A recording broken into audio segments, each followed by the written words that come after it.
pula dengan sekolah-sekolah yang lainnya yang tidak melaksanakan pendidikan inklusi. Jadi bunyikan dalam RPP itu. Makanya RPP itu sebelum di print, edit dulu, dilihat dulu, masukkan poin-poin pendidikan tentang anak berkebutuhan khusus yang ada di kelas kita.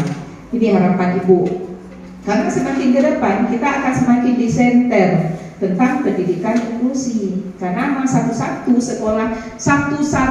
sekolah yang betul-betul melaksanakan pendidikan inklusi itu untuk Kota Banda Aceh hanya SD 25. Satu-satunya yang betul-betul melaksanakan. Ini perlu Ibu ulang. Ya, yang betul-betul melaksanakan pendidikan inklusi itu dan dengan senang hati menerima anak-anak berkebutuhan khusus itu hanya SD 25. Yang lain tidak mau, orang merasa terbebani menerima anak-anak berkebutuhan khusus. Kita malah jadi hiburan sama kita di sini. Kita kadang-kadang lucu lihat mereka malah ketawa, senang, geli gitu, ya kan?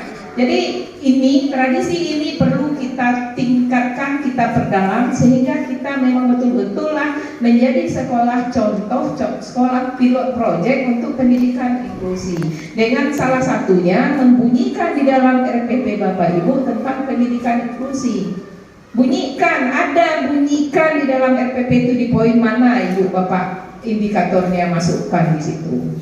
Karena kan memang penilaiannya untuk anak-anak kita yang berkebutuhan khusus beda dengan anak-anak normal lainnya. Jadi berbunyi di situ. Ya. Nah, ini tentang RPP. Kemudian juga di dalam kurikulum kita juga berbunyi bahwa sekolah kita adalah sekolah pelaksana pendidikan inklusi. Jadi seiring dia sejalan karena di kurikulum kita ada itu, di RPP kita juga ada. Nanti mungkin format